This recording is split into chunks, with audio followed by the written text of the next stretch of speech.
Aujourd'hui, je vais essayer de vous parler du libéralisme avec une sorte de décalage autour de notions d'ambivalence, différentes ambivalences du libéralisme, et je vais prendre ceci d'une perspective à la fois littéraire, donc là je dis un petit peu qu'on avait fait des études littéraires ensemble, et donc pour moi la perspective littéraire, ça va vouloir dire de prendre quelques mots et d'essayer de voir ce que les mots nous disent à travers ce que les gens disent avec les mots. Donc, il me semble que les mots, et en particulier des équivoques, double voix à l'intérieur d'un mot, des ambivalences, double valeur à l'intérieur d'un mot, que ces ambivalences et ces équivoques de certains mots nous disent ce qu'on ne dit pas lorsqu'on emploie ces mots. Et donc c'est un petit peu ce procédé ou ce parti pris littéraire que je vais utiliser. Et j'aimerais juste cadrer ça, outre tout ce que Jacques a dit de façon si généreuse sur mes petits bricolages passés. Depuis à peu près 2001 ou 2002, je fais partie d'une revue qui s'appelle Multitude et qui présente la particularité de se faire détester par tout le monde, parce qu'à la fois on a une sorte d'héritage de l'autonomisme italien qui était un petit peu la gauche de la gauche italienne, une sorte d'ultra-gauche qui maintenant fait une sorte d'avant-garde un peu retardée, mais de toute façon on se fait justement du côté des critiques du libéralisme ou alors des gens qui critiquent le capitalisme, et d'un autre côté les gens qui sont d'habitude à gauche, on se fait traiter de cinquième colonne du néolibéralisme parce qu'on se permet de critiquer des choses qui sont fondamentales pour la gauche. Et donc cette ambivalence de positionnement, cette double valeur, on peut dire les mêmes choses et se faire prendre comme libéral ou antilibéral, pour une revue comme Multitude, on le vit un petit peu quotidiennement, et c'est à partir de ça que je voulais donc prendre trois mots. Je vais parler pendant à peu près 40 minutes, on avait dit 30-40 minutes. Autant que tu veux. Non, mais autour de trois mots. Le premier, ça va être le mot libéral, forcément. Le deuxième, ça va être physiocratie, et donc je vais faire un petit développement, alors un petit peu inspiré du livre, comme tu as dit, qui date d'une vingtaine d'années, et je n'ai pas vraiment mis à jour ma connaissance de la physiocratie et des discours sur l'histoire de la pensée politique, mais donc je vais reprendre quelque chose de nouveau très distant sur physiocratie, et comme mot, et comme désignant un certain moment de la pensée économique, et troisièmement, un mot qui apparemment n'a rien à voir avec ça, mais qui est celui qui m'intéresse le plus, la notion, le mot d'échelle. Donc, libéral, physiocratie et échelle, c'est ce que je vais essayer de voir. Alors, libéral, je pense que vous avez, si vous venez dans ces conférences, je pense que on vous l'a déjà dit, vous le savez par ailleurs, et on le dit souvent, le mot libéral lui-même est complètement ambigu et ambivalent. Il suffit de traverser l'Atlantique pour que ce qui est utilisé, libéral, pour désigner ici un positionnement à droite du spectre politique, aux États-Unis, liberal, ça veut dire à gauche. Et donc là, une bonne façon, il me semble, de se méfier de ce mot de libéral, il a l'air de vouloir dire des choses exactement opposées, sitôt qu'on traverse l'Atlantique. On pourrait historiciser ça, en disant que les libéraux au XIXe siècle, c'était les plus progressistes d'une pensée politique, et c'est ce qui est très bien documenté dans l'exposition que je viens de voir tout à l'heure, et qu'on pourrait historiciser ça en se disant, bah, tiens, une sorte de déplacement général, les gens qui étaient très progressistes à un certain moment, ben, la pensée se déplace, et puis ils vont un petit peu vers le conservatisme, et puis il y a des nouveaux mouvements de pensée, des socialistes, des marxistes, je ne sais pas quoi, et ça passerait comme ça. Plutôt que cette espèce de vision d'un progrès historique ou d'une transformation nécessaire qui est peut-être un peu vraie, c'est donc l'ambivalence, le fait de dire deux choses apparemment très différentes en même temps, qui va m'intéresser. Et la première chose que je note donc sur cette première ambivalence de libéral, c'est que, oui, on a l'air d'être à deux pôles opposés, en France on dirait droite ou gauche, vous savez qu'aux États-Unis, liberal c'est un petit peu ce qu'on dirait socialiste ici, et en même temps, la caractérisation même de cet emploi opposé de libéral, il repose sur quelque chose qui est commun. Quelque chose qui est commun, c'est de dire on va juger les pensées politiques en fonction des rapports supposés antagonistes et incompatibles entre une régulation par l'État, ça serait les antilibéraux en Europe ou en France, et ça serait liberal aux États-Unis, ou au contraire une régulation sociale par le marché, et ce serait les libéraux en France, et ceux qui critiquent les libéraux aux États-Unis, dans une certaine mesure. Donc là, je précise tout de suite que je vais plutôt parler d'histoire de l'économie politique que du libéralisme politique. La présentation va plutôt là-dessus. Donc il y a quelque chose de commun derrière cette opposition qui est de dire ce qui est central pour se situer dans la politique, c'est l'opposition marché contre État. Et j'ai commencé par multitude en disant qu'on se fait placer un peu partout, parce que justement c'est une des choses qu'on essaye de remettre en question. Pas en disant que c'est pas pertinent, mais en disant qu'il y a plein d'autres choses qui ne rentrent pas du tout dans ce cadre-là et qui sont au moins aussi pertinentes pour penser les sociétés modernes. Donc première ambivalence, croiser l'Atlantique. Deuxième ambivalence, le même mot en français, libéral, il me semble que la façon dont on l'utilise nous, ça fait référence à quelque chose qu'on associerait à la bourgeoisie, quelque chose qu'on associerait à l'individualisme bourgeois, quelque chose qu'on associe à l'intérêt égocentré, un petit peu l'apothicaire, hein, qui calcule son intérêt et qui agit, qui se comporte sur un marché en fonction de la maximisation de son revenu, etc. Il me semble que il me semble que c'est l'intuition linguistique que j'ai en entendant parler de libéralisme ou de libéral en France dans les 50 dernières années.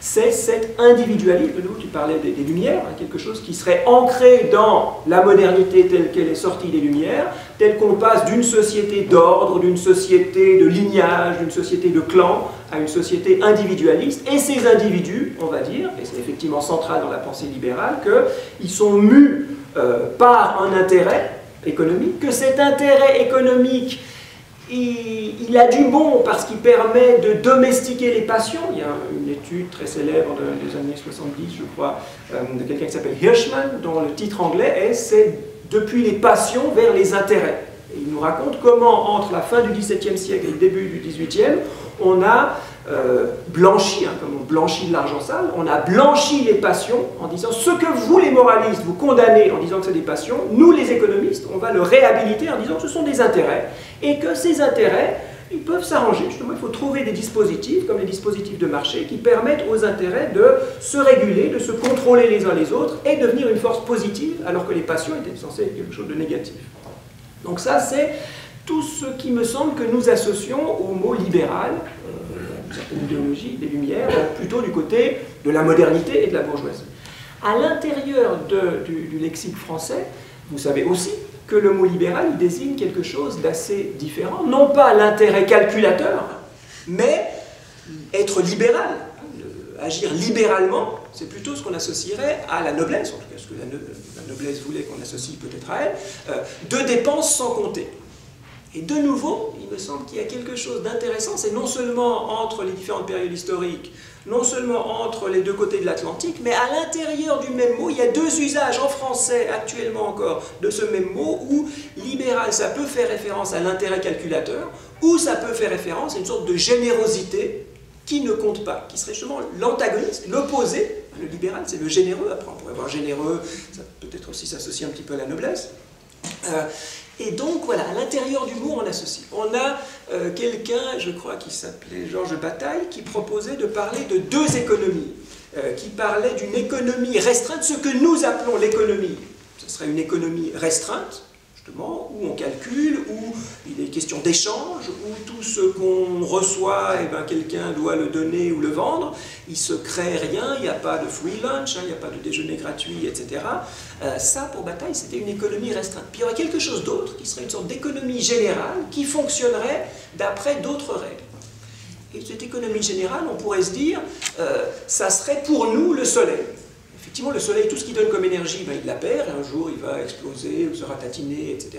Mais pour nous, société humaine, le soleil, il donne.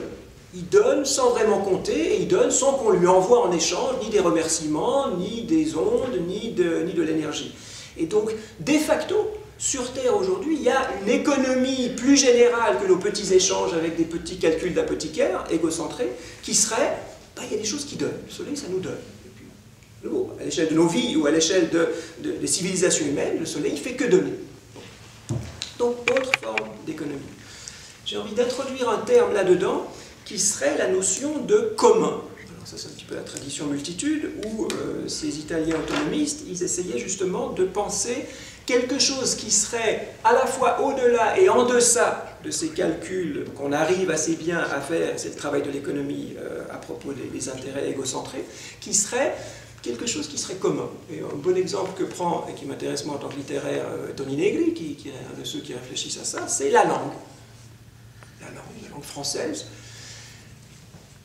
si on décapite tous les sujets humains qui parlent français, eh ben, il n'y a plus de langue française. Alors, il reste des langues mortes, donc on va quand même perdre quelque chose. Donc on peut dire la langue française, c'est que la somme des humains qui parlent français, qui ont une connaissance du français.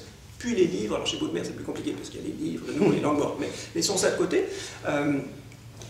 Donc, le commun de la langue, c'est rien de vraiment plus que la somme des individus. Et pourtant, on sent justement que c'est plus. Il n'y a plus personne qui parle grec ancien, et pourtant, il y a quelque chose qui existe qu'on peut retrouver, ou les langues qui ont été perdues et qu'on peut essayer de retrouver après coup. Donc peut-être que dans la langue, il y a quelque chose de plus, et de toute façon, la langue française, ou n'importe quelle langue parlée, elle est irréductible à ma tête, à votre tête, elle est entre nous. Elle est précisément ce qui nous permet de communiquer, non seulement ce qui nous permet de communiquer maintenant, mais ce qui nous a fait ce que nous sommes. Donc on peut aussi bien dire que c'est un commun qui résulte de nos interactions, qui résulte de nos cerveaux, mais nous-mêmes, nous résultons de ce commun de la langue, et la langue française, elle est non localisable, hein, elle ne peut pas être localisée ici ou là, ni dans mon cerveau, ni dans le vôtre, ni dans tous les gens qui parlent français. Elle est dans les livres, elle est entre nous, elle est... Voilà. Et cette idée-là du commun, il me semble qu'on pourrait se dire, le libéralisme tel qu'on le définit habituellement, il veut nous faire croire, et à mon avis c'est pas faux, que ce commun, il résulte de l'interaction des intérêts individuels. Et c'est vrai, ça se renouvelle, c'est parce qu'on a intérêt à parler les uns aux autres, qu'on y gagne, etc., qu'on parle français aussi. Donc ça, c'est un moment tout à fait juste et légitime à analyser et à défendre. Mais il y aurait quelque chose d'autre qui serait de l'ordre de cette économie générale, qui serait de l'ordre du libéral, au sens où on dépense libéralement et sans compter, qui fait qu'il y a d'abord de la langue, on ne sait pas d'où elle vient la langue, c'est un petit peu comme le soleil, hein, on en hérite, nous en tant qu'individus, ou nous en tant que moment historique, on en hérite, c'est quelque chose qui nous donne, qui nous est donné, et on vit sur ce principe-là. Les physiocrates, tout à l'heure, rapidement je vais arriver aux physiocrates, ils parlaient d'avance, hein, c'est des avances. Aujourd'hui, on pourrait parler d'investissement, c'est peut-être un petit peu la même chose. Pour retraverser l'Atlantique, pour revenir aux États-Unis, ça me frappait il y a quelques années, dans les premières années du gouvernement Barack Obama, je pense que ça continue maintenant, simplement je ne suis plus ça très bien, et je pense que ça remonte sans doute à des décennies. Les démocrates et les républicains, liberal et pas liberal, se battent au Congrès sur aussi un mot. Est-ce que ce qu'on paye avec des impôts, c'est des dépenses de l'État, spending, et il faut tax and spend, on critique les libéraux au sens gauche socialiste en disant ils font des impôts et puis ils dépensent, donc dépenses. Ou alors Barack Obama et sa bande qui ne sont pas vraiment des socialistes, mais peu importe, qui défendaient le côté un petit peu libéral, qui disaient non, c'est des investissements. Et si vous ne présentez pas ça comme des dépenses, mais comme des investissements, alors c'est justifié, etc. Il me semble que ces deux moments, hein, du libéral, agir libéralement où on donne, et l'idéologie ou l'idée ou la pensée libérale qui calcule, c'est deux moments justement de quelque chose qui serait de l'ordre d'une sorte de circulation ou d'une ambivalence qui serait deux approches qui peut être politiquement très conflictuelles, mais qui en fait sont deux approches, deux éclairages sur une réalité de circulation. Et donc car une façon de reprendre un petit peu cette réalité, cette complexité de la circulation, il me semble, c'est de regarder ce qui se passait avec le moment physiocratique de l'histoire de la pensée économique. Et alors ce moment physiocratique, alors j'ai relevé dans l'exposition tout à l'heure qu'on n'avait pas inclus de physiocrate dans enfin, Bernard, ou je ne sais pas quel était le comité là-dedans. Il y a Turgot, hein, donc si on prend un petit peu ma période à moi qui serait un petit peu du XVIIIe siècle, on a Turgot, un texte fondamental de Turgot sur la formation et la distribution des richesses, qui est très proche des physiocrates, mais qui est tout à fait intégré dans la pensée et la tradition libérale. On a Adam Smith, c'est mort, 78, 76, avec la richesse des nations. On pointe habituellement comme étant le moment de coagulation de la pensée libérale, et c'est tout à fait juste. Et les physiocrates, on ne les voit pas beaucoup.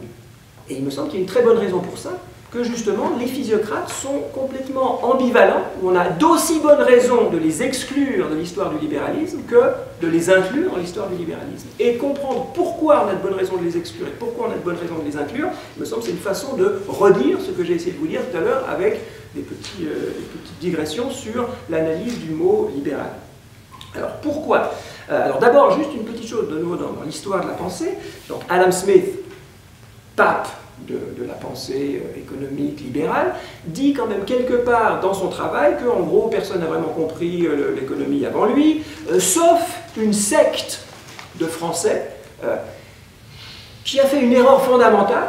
Et l'erreur fondamentale pour toute l'histoire, enfin, ce qu'on a écrit comme étant l'histoire de la pensée économique des physiocrates, c'était de penser et de dire haut et fort qu'il n'y avait de création de richesse qu'à travers l'agriculture. On peut dire physiocratie, physio-nature, nature-agriculture, etc. Et une sorte d'obsession des physiocrates pour l'agriculture. Il n'y a que l'agriculture qui crée de la richesse, et le reste, l'artisanat, ce qui deviendrait l'industrie, les services, etc., ça ne crée pas de richesse. Ce n'est pas complètement inutile, mais ça ne crée pas de richesse. Et là, forcément, on est tombé à bras raccourcis sur les physiocrates, en disant, regardez ces braves gens qui ne comprenaient vraiment rien. C'était au moment où commençait à prendre forme ce qui va devenir l'industrialisation. Adam Smith a très bien compris ça, et puis là, c'est retardé. Ils vivaient dans un monde agraire, et ils ont complètement raté le train qui était en train de démarrer. Donc, voilà, c'est rigolo, pas très sérieux. Alors oui, il y a un problème, on pourrait peut-être revenir là. Il qu'au début du XXIe siècle, on va pouvoir regarder cette thèse de façon un petit peu différente, mais ce n'est pas mon objet ici. Adam Smith dit, donc, outre ce fait-là, il y a quelque chose qu'ils ont raté, c'est ceux qui sont arrivés le plus près de la vérité économique, que moi je développe avec ma richesse des nations. Et donc, on a quelque chose alors qui, à travers les physiocrates, remonte à... Il y a un auteur que j'aime beaucoup au début du XVIIIe siècle, qui n'est pas non plus ici, mais vous ne pouvez pas tout mettre, qui est Bois-Guilbert, quelqu'un, première décennie du XVIIIe siècle, qui s'appelle Bois-Guilbert, qui pose vraiment des principes de l'économie libérale qui me semblent d'une clarté et d'une force encore aujourd'hui tout à fait admirable. Et après, on a Turgot, qui reprend ça très bien et qui le formalise de façon très très puissante. Et Turgot a fonctionné un petit peu comme compagnon de route avec les physiocrates. Donc, ne serait-ce que d'un point de vue un petit peu extérieur d'histoire de la pensée, Adam Smith cite les physiocrates comme étant parmi les seuls qui sont rapprochés de la vérité économique, si ce n'était pour cette histoire un peu bornée du côté de l'agriculture. Une tradition assez claire, Bois-Guilbert, Turgot, qui sont proches des physiocrates, là il y aurait déjà quelque chose pour dire que peut-être qu'ils font partie de cette pensée-là. Et plus précisément, ce qui m'a intéressé en lisant les physiocrates, c'est que ce sont des gens qui promeuvent la liberté. Pour eux, c'est la liberté du commerce qui va assurer ce que nous appellerions, c'est un anacronyme, mais ce que nous appellerions le développement des capacités productives d'un pays comme la France. Liberté du commerce, donc ils se battaient et ils ont travaillé auprès de l'administration royale, et lorsque Turgot arrive au pouvoir, Turgot c'est à la fois un philosophe et c'est quelqu'un qui a une fonction politique très importante dans le contrôleur général dans la France des années 1770, et il y a un mouvement de libéralisation, au sens marché libre, du commerce des grains, les blés, les céréales, etc. Donc il y a une activité politique, un activisme politique et des résultats politiques qui sont de facto libéraux au sens où ça promeut le marché, si on veut le prendre comme ça, en demandant à l'État royal de réduire sa sphère d'influence, on verra que c'est plus complexe que ça, pour laisser le marché réguler, auto-réguler les intérêts, pour qu'on puisse produire mieux, davantage, etc., avec une dimension internationale aussi, parce que vous savez peut-être que une partie du pain qu'on mangeait à Paris, au XVIIIe siècle, 1770, venait en fait de Pologne, du blé polonais qui déjà se faisait amener en France pour nourrir les villes françaises. Donc le libre-échange, le laisser-faire c'est pas... on va chercher ça d'habitude chez Gournay, mais Gournay et Turgot et les physiocrates, il me semble que c'est quand même un monde qui réfléchissait presque au même moment à des choses très très proches. Je vais beaucoup insister là-dessus, mais je le pose dès maintenant. Ce que les physiocrates proposaient comme programme politique, c'était d'une part la liberté, laisser faire les intérêts égocentrés des différents agents économiques. Les agents économiques, c'était des laboureurs, les laboureurs, c'est des ouvriers, les propriétaires terriens, qui vivent de la rente, et ceux qui sont entre deux, qui sont les fermiers, les entrepreneurs, si on veut, de ferme, qui emploient des laboureurs et qui envoient de la rente aux propriétaires fermiers. Et dans leur modèle, une des grandes choses, outre la liberté qu'ils défendaient, c'était des grandes fermes. Il faut arrêter ces petits trucs où chacun a un cheval, ou même pas de cheval, il n'a pas de cheval, il n'arrive pas à labourer parce qu'il n'a pas les forces, il faut faire des grandes fermes. Et il faut faire ce que je vais appeler tout à l'heure les économies d'échelle. Mon dernier mot, ce sera échelle. Les économies d'échelle sont à la base de la pensée physiocratique. Troisième facteur qui me semble faire des physiocrates vraiment un moment essentiel du développement de ce qui est devenu l'économie politique que nous associons un petit peu au libéralisme, c'est leur rapport à la science, leur rapport au savoir. La science économique, ils parlaient beaucoup de science, et en particulier à ce qu'ils ont développé comme étant leur drapeau en quelque sorte, qui s'appelait le tableau économique. Le tableau économique, tout à l'heure je parlais de circulation, c'était justement une des premières modélisations de la circulation des richesses à l'intérieur d'un pays et du renouvellement de cette circulation année après année. Donc, on a toute une série de facteurs qui, me semblent, pourraient tout à fait légitimer de mettre les physiocrates à côté de Turgot, juste avant Adam Smith, après Bois-Guilbert, dans une histoire tout à fait passionnante du développement du libéralisme économique.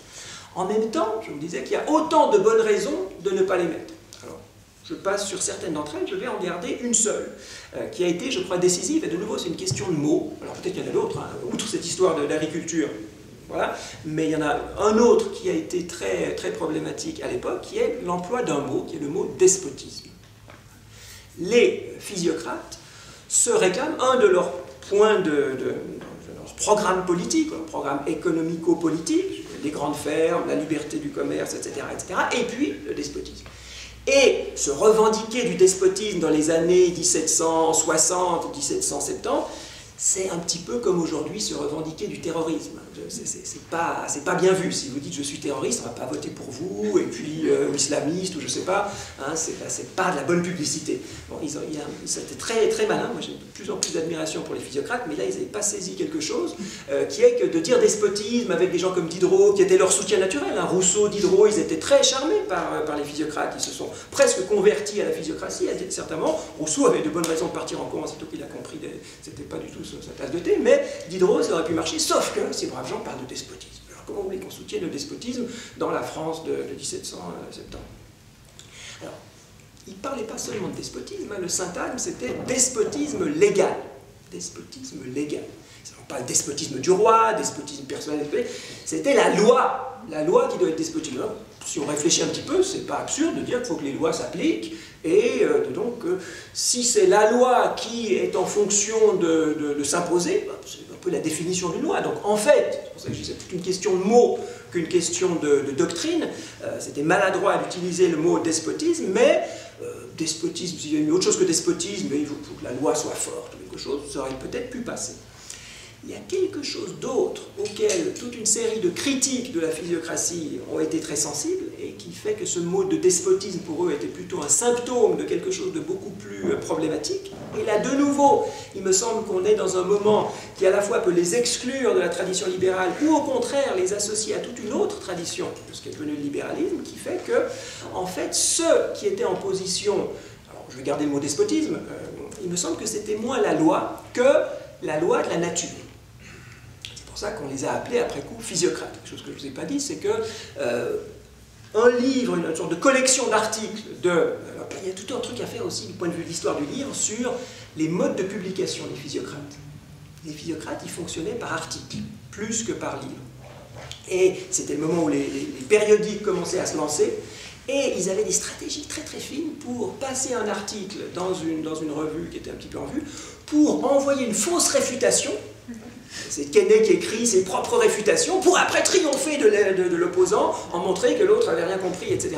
Donc il y a toutes des stratégies éditoriales qui sont quand même assez fortes chez ces gens-là, de jouer avec le jeu de la publication scientifique, mais aussi au nom de la science. Au nom de la science. Et alors, il y a un traité de Mirabeau, donc si je parle de Mirabeau, c'est le père, hein, on connaît d'habitude Mirabeau, vous avez une lettre ici en bas de Mirabeau fils, le révolutionnaire qui est plus connu, là c'est le père de Mirabeau, qui était un des premiers convertis par Quesnay, et c'est celui qui faisait tous les mardis des salons chez lui. Il y avait quelques grands personnages de la physiocratie, et Mirabeau père, c'était donc un de ceux-là. Ces gens-là donc publient des livres qui s'appellent simplement La Science. Et c'était un usage, je suis sensible au mot, c'était un usage très très novateur, parce qu'on parlait de science, hein, la scientia, etc., c'est pas nouveau, ils n'ont pas du tout inventé ça. En revanche, ils ont inventé une référence très intimidante à la science au singulier avec un S majuscule, qui fait que la science, c'est quoi? C'est ce qui ne se discute pas. Si moi j'ai la science, et je vous dis, ou je vous calcule ma vérité, vous êtes un superstitieux, vous êtes un attardé, vous êtes, etc. Voilà, ça ne se discute pas. Et là, il y a des gens, peut-être vous connaissez Isabelle Stengers, qui a fait tout un travail sur l'histoire des sciences de façon très subversive et très critique, en montrant que c'est... Alors, elle localise ça quelques années plus tard, en fait, c'est autour de Mesmer et du mesmérisme. Mesmer, qui est un médecin viennois qui est venu à Paris pour essayer de développer à la fois des pratiques pré-psychanalytique ou de pré-thérapeutique, un petit peu de l'esprit collectif, et une théorie du magnétisme général. Et alors, Stengers nous montre très bien que c'est une commission, au moment de la Révolution, qui a décrété que le magnétisme était ascientifique. On fait venir des experts et on dit, on fait des expériences, on est ouvert, mais on observe, voilà, puis on dit, non, votre truc, ça ne tient pas, c'est pas scientifique. Et donc, parce que c'est pas scientifique, ça n'existe pas. Ça, c'était au moment de la Révolution. Moi, il me semble que ce discours-là, 20 ans plus tôt, c'est exactement le discours que développent les physiocrates, à savoir, il y a la science. La science, c'est quoi? C'est de la quantification. Le tableau économique, c'est quoi? C'est de réduire une nation à des chiffres qui tiennent sur une page et qui font une sorte de zigzag, qui vous disent comment ça circule et comment ça se renouvelle. Et cette réduction de la complexité d'une vie sociale à du chiffre, à travers une modélisation qui par ailleurs est brillante, il ne s'agit pas de les critiquer ici, ça c'est la science, et c'est ça qui est en fonction despotique. Parce que la loi physiocratie, le pouvoir de la nature, c'est donner le pouvoir ou aligner le pouvoir sur les lois de la nature, et le scientifique est celui qui révèle les lois de la nature. Il y a le côté révélation, hein, il y a le Nouveau Testament qui est une bonne nouvelle qui révèle des choses, et là c'est une sorte d'alternative, il y a une révélation des lois de la nature, physios, par l'économiste, le physiocrate, qui dit, je ne vous ai pas dit non plus, que, oui, je vais commencer à vous dire qu'en fait, Quesnay avait publié des articles qui ont été réunis par un de ses disciples sous le titre Physiocratie, mais qu'à l'époque, personne ne les appelait les physiocrates. Rétrospectivement, dans l'histoire de la pensée économique, on les a appelés comme tels, à l'époque, ils s'appelaient les économistes. Et le terme économiste, que je sache, il a été créé par et pour cette petite secte de penseurs qu'aujourd'hui on appelle physiocrates, mais qui à l'époque étaient simplement les économistes. Il n'y avait que qui se revendiquaient comme tels, et le mot, me semble-t-il, de nouveau l'histoire des mots, nous vient directement. Aujourd'hui, ce despotisme légal, il me semble, c'est ce qu'on critique en général, bon ou mauvais escient, sous le nom de technocratie. C'est intéressant que nous on dise technocrate, hein, celui qui a la technique du calcul, la technique de ceci, et qu'on dénonce une sorte de despotisme. Quand on parle de technocratie, en général, c'est pas avec beaucoup d'amitié ou de tendresse, c'est pour dire il y a un despotisme du savoir, un despotisme d'un certain type de modélisation, un despotisme de l'expert qui ne veut pas entendre d'autres paroles parce que ça ne rentre pas dans son petit tableau économique à lui. Alors, on pourrait... Combien de temps il me reste là? Parce que je ne vais pas non plus... on pourrait... Oui, peut-être je vais évoluer vers ma troisième partie autour de questions d'échelle, justement, pour réfléchir à ce terme de physiocratie comme faisant rapport à la nature. Peut-être que rétrospectivement, pour nous, je ne sais pas, 2 ou 3 siècles plus tard, cette bêtise des physiocrates, d'avoir dit oui, mais il y a de création de richesse que par la nature. Bon, c'est faux. C'est faux, je ne sais pas si c'est faux, mais la façon dont on a conçu la richesse et sa production et ses échanges, etc., pour nous, ça semble vraiment bizarroïde. Peut-être, je ne sais pas, moi je suis un peu dans une phase un peu catastrophiste et déprimée, donc j'ai de plus en plus de doutes sur l'avenir de nos modes de développement. Mais il me semble que peut-être on est en train de se rendre compte que ce primat donné à l'agriculture, il était peut-être moins idiot que ce qu'on a pensé pendant un certain nombre de siècles. Et qu'aujourd'hui, quand j'entends des gens qui me disent eh ben, il va falloir changer la façon dont on produit, y compris l'agriculture, et c'est peut-être des choses comme la permaculture, comme des choses à plus petite échelle, comme des circuits courts, etc. etc. Ça ne donne pas du tout raison aux physiocrates et à ce qu'ils n'ont pas vu à leur époque, ils ont raté l'industrialisation et ça c'était leur aveuglement, mais ça peut nous permettre de revisiter cette espèce de mise au premier plan d'un certain type de richesse qui vient de la terre et qui finalement est fait pour nourrir les hommes. Et peut-être, enfin j'espère pas, mais peut-être qu'on sera malheureusement à revenir un petit peu à ceci. Alors, dans ce physios de la nature, il me semble que ce qui s'est passé avec les physiocrates, c'est qu'on est parti du côté de physios économie. Ils s'appellent les économistes. Et oikos, c'est le ménage, nomos, la distribution, le partage, la loi, la norme de l'administration du ménage. Donc ça s'est inscrit sous le principe de la maximisation, parce que je parlais tout à l'heure d'économie d'échelle, de ce qui va devenir l'industrialisation. C'est le paradoxe des physiocrates. À la fois, ils n'ont pas du tout vu l'industrialisation venir, à la fois leur richesse, enfin leur pensée sur le côté central de l'économie d'échelle, faire des grandes fermes, c'est devenu central aussi. Les épingles la fabrique d'épingles d'Adam Smith, c'est un petit peu ça aussi, c'est vraiment des questions d'économie d'échelle. Il y a quelque chose qui, cette physiocratie-là, engagée du côté d'une pensée économiste, qui est tout à fait noble et respectable et dont on a beaucoup profité, et il y avait un potentiel du côté d'une écologie, toujours oikos, toujours cette même chose, qui était peut-être comprise là-dedans, et qu'on retrouve, si on veut relire les physiocrates de ce point de vue-là, je vous disais tout à l'heure justement qu'ils parlent beaucoup d'avance. Et ce qu'ils nous disent des avances, quand ils essayent d'expliquer, eux ce qui les intéresse, c'est d'expliquer à ceux qui n'ont pas compris, parce qu'ils ont toute une dimension pédagogique, ils sont très très généreux, ils veulent partager leur science. Et donc ils font plein de traités pour les petits-enfants, c'est vraiment la science pour les petits-enfants. Et comment vous expliquez la propriété privée aux enfants, et comment vous expliquez le tableau économique, un truc que personne ne comprenait à leur époque, comment vous expliquez ça aux petits-enfants. Ils étaient vraiment géniaux. Et une des choses qu'ils font, c'est de dire, c'est quoi les avances? Et bien les avances, c'est les parents qui commencent par nourrir les enfants avant que les enfants puissent devenir des individus qui produisent. Et donc les avances, c'est inscrit à travers les générations, c'est inscrit dans le temps, de même qu'il y a du soleil. Alors ils font référence explicitement, je trouve en tout cas un passage où ils font référence explicitement au soleil. Le soleil, il est généreux, il est libéral, il donne, sans compter, sans attendre en retour. Et vos parents, ils ont été comme ça avec vous, ils vous donnent sans compter. Et pensez à ça. Il faisait reposer l'économie sur cette libéralité non calculatrice, non forcément réductrice en chiffres. Il me semble qu'il y a quelque chose ici, alors qu'on peut parler d'avance, on peut parler de dette écologique, on peut parler de plein de choses d'une pensée écologique, qui pourrait trouver aussi à s'ancrer chez les physiocrates. Mais il faut que j'avance un petit peu plus vite. Et donc j'en viens à mon troisième terme, où là ça va vraiment être de lancer des pistes, voilà, c'est ce qui m'intéresse maintenant, mais je ne sais pas très bien quoi en faire, alors, on peut les reprendre en vol si c'est intéressant, sur le mot échelle. Et de nouveau, ambivalence, ambiguïté, équivoque. Échelle, si on essaye de traduire en anglais, enfin on voit bien en français, ça peut à la fois vouloir dire un truc qui monte une échelle, ladder, pour aller voir ce qu'il y a en haut et puis voir de plus haut, ou scale. L'économie d'échelle, c'est la taille, échelle taille, ou scale, ou bien échelle pour monter. Qu'est-ce que ça a été, dès les physiocrates, que cette pensée économique, économiste, libérale en ce sens qu'elle est fondée sur l'autorégulation des intérêts calculateurs individuels, et là c'est très clair chez les physiocrates, mais c'est toujours clair dans notre discours à nous, elle est fondée sur un principe d'échelle, à savoir que si on a de plus grandes fermes, on va monter. On va monter. Alors ça s'appelle le développement, monter. Les petits Africains en bas, puis nous on est en haut, puis il faut qu'ils montent vers nous. Ou alors la croissance. Qu'est-ce que c'est que la croissance? C'est vraiment inscrit dans le tableau économique. Il faut que cette reproduction par la circulation à l'intérieur d'un pays, il faut que ça augmente.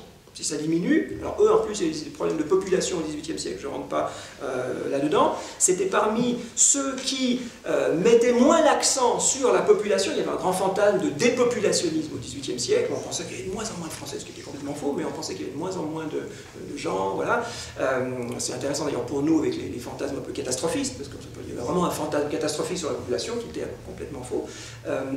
Mais eux étaient parmi ceux qui disaient, oui, ce qui compte, c'est pas tellement la population, hein. C'est plutôt ce qu'on appellerait le niveau de vie, ou la croissance de quelque chose qu'aujourd'hui on appelle PIB, un produit intérieur brut, qui pour eux était cette production de richesse que le tableau économique arrive à formaliser et à quantifier.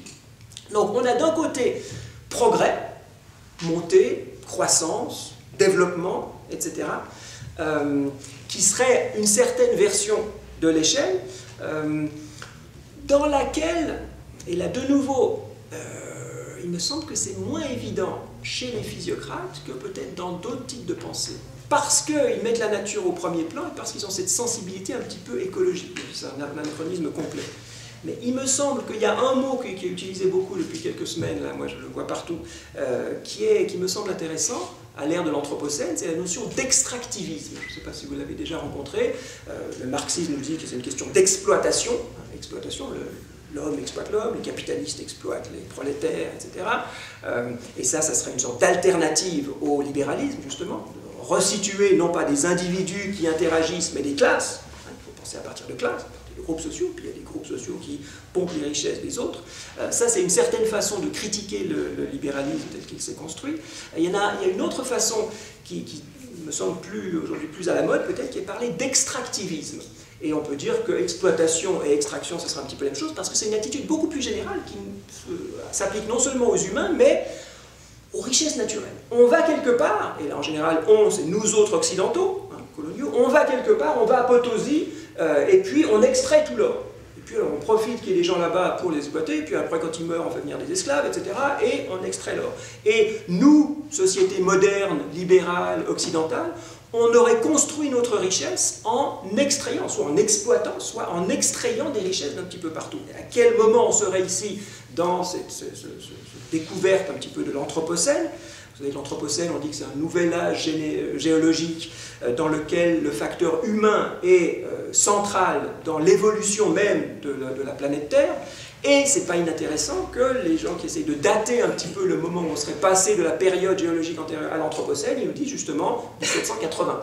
Il y a plein de raisons qui, arbitraires un peu, mais qui disent qu'on peut voir dans les, je crois, quand on fait des calottes, enfin, des trucs dans les bulles qui sont dans la glace, on s'aperçoit qu'il y a des histoires de concentration de je sais pas quoi, qui font que c'est à ce moment-là que quelque chose, l'influence humaine commence à se faire voir, et que ça serait donc juste après les physiocrates, à ce moment-là de la pensée de l'histoire du libéralisme, que les gens qui réfléchissent à ça dans une perspective un petit peu large, on dit c'est le début de l'Anthropocène. Et donc qu'est-ce que ça serait que l'Anthropocène? C'est le fait que les activités humaines, essentiellement l'industrialisation, essentiellement l'industrialisation, c'est ce principe d'économie d'échelle, avec une phase, enfin, dès le 19e siècle, de mondialisation, hein, de libre-échange à l'échelle de la planète, justement, que ça aurait été basé sur un certain rapport à l'environnement. On peut parler de nature, on parlait de milieu, on parlait d'environnement, comme on veut, qui serait un rapport, alors Descartes disait de maîtrise, hein, maître et possesseur de la nature, d'extraction, il y a de la richesse, on la prend, on fait ce qu'on veut avec, et on ne se pose pas trop de questions, on se pose des questions en général après coup sur qu'est-ce qui se passe quand on a pris la richesse, ou quand on n'arrive plus à trouver des gens qui viennent travailler, alors il faut qu'on trouve quelque chose d'autre, etc. Donc cette association, et là je fais violence au libéralisme, parce que vous comprenez que je ne prends qu'un côté du libéralisme qui serait le côté calculateur à court terme, alors que dans le libéralisme il y a aussi cette générosité. Là, si on prend que ceci, on pourrait se dire c'est lié à l'extractivisme. Et qu'est-ce que ça serait qu'une pensée alternative à ceci? D'habitude on se dit, bah, tiens, c'est la décroissance. Il y a pour la croissance, les économistes, puis il y a les autres, en France ça s'appelle des zadistes, hein, vous connaissez peut-être l'expression zadiste, c'était des zones à détruire. Il y a un aéroport, je ne sais pas si vous suivez les petites choses françaises, mais il y a un aéroport à Notre-Dame-des-Champs qui est près de Nantes, où ça fait des années où on a bloqué un terrain en disant là c'est bloqué, vous n'avez pas le droit de construire, les paysans vous partez pour en faire un aéroport, et puis zone à détruire, zone à détruire. Et voilà, et il y a des gens qui ont occupé cette zone et qui disent les aéroports, les petits-enfants, c'est des avions c'est du kérosène ça contribue à l'effet de serre. Cette espèce de mobilité un peu folle où tout le monde va partout pour 20 € avec EasyJet, c'est très sympathique mais c'est pas soutenable, et donc ils requalifient ceci zone à défendre en disant on remet les fermes. Et on remet des petites fermes. On ne veut pas des grands tracteurs qui de nouveau contribuent à l'effet de serre, etc. On va cultiver nos salades et puis on va faire de nouveaux rapports sociaux, etc. Et donc d'habitude on se dit, bah, tiens, il y a l'extractivisme capitaliste, libéral, néolibéral, machin, industrialiste d'un côté, et puis l'alternative à ça, ça serait la décroissance. Peut-être, même que marché ou État, c'est vrai qu'il y a des conflits et que c'est bien de penser à travers ça.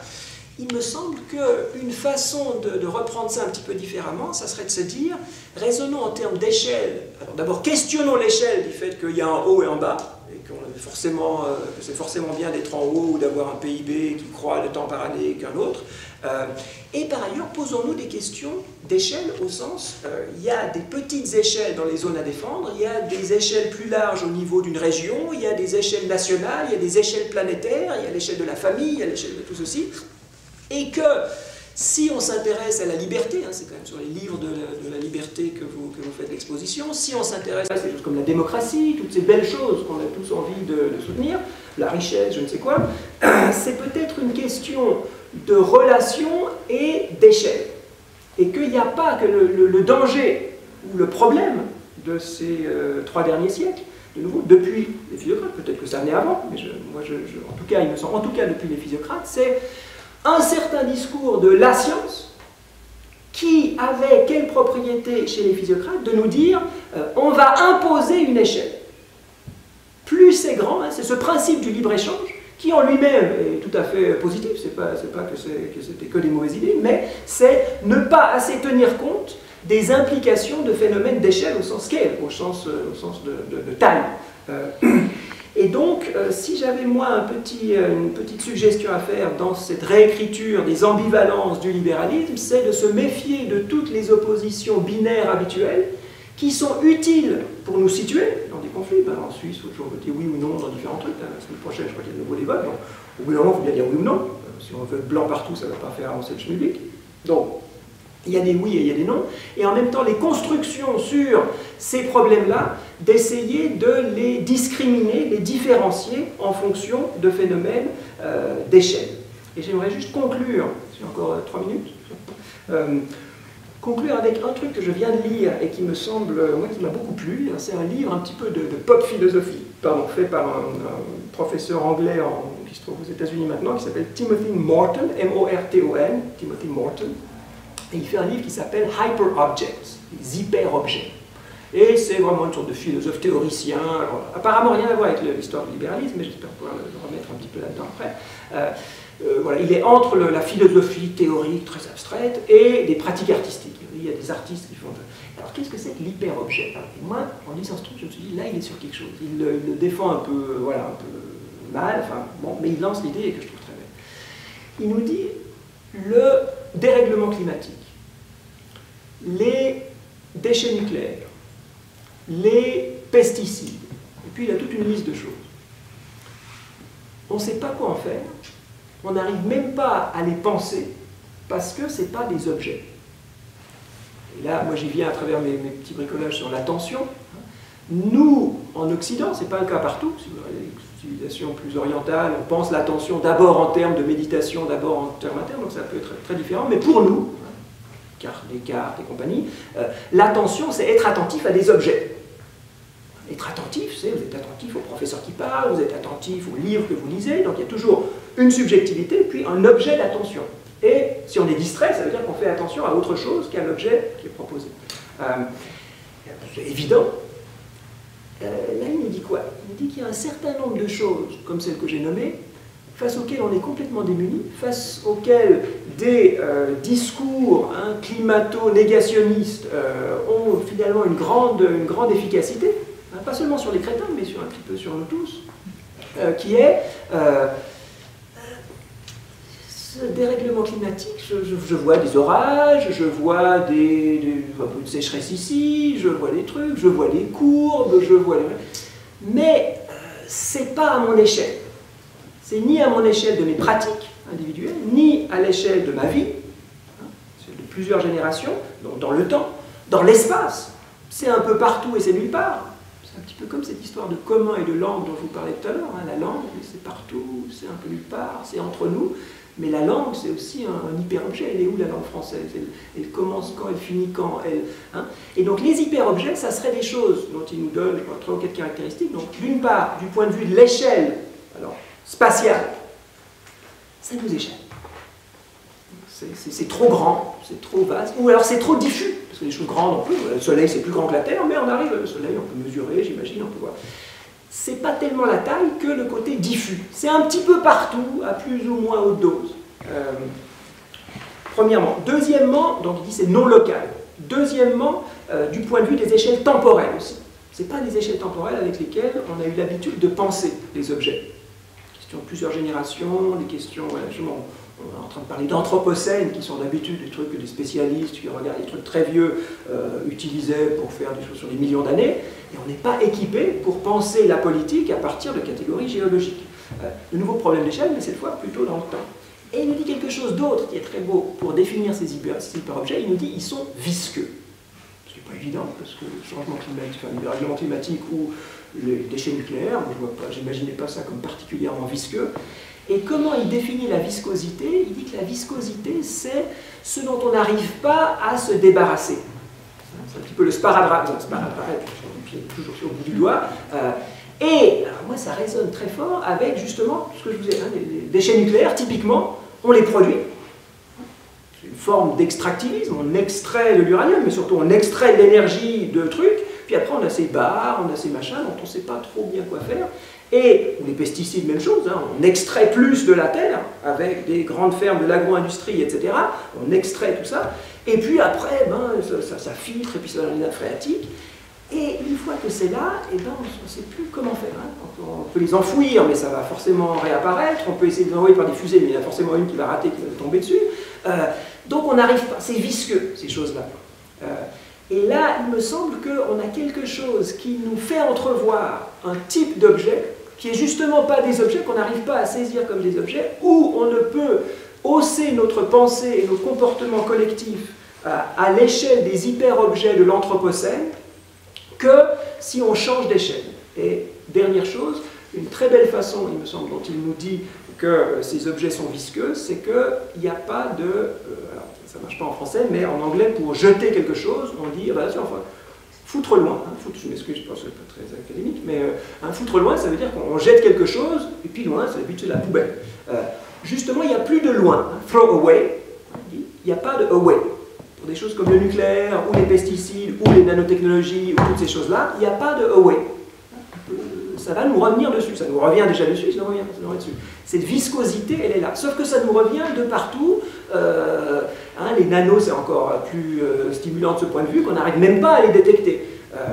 Donc, cette position dans laquelle on a des échelles telles qu'on pensait toujours avec jeter loin, et que là, on n'a pas de loin où jeter, il me semble que c'est une façon de penser ces problèmes d'échelle, et donc de devoir recadrer tout ce qui s'est mis en place à travers la pensée économique au cours des 3 derniers siècles, qui a été quand même dominée par des modélisations libérales qui, par ailleurs, ont de grands intérêts. Et je vais m'arrêter là, parce que c'est...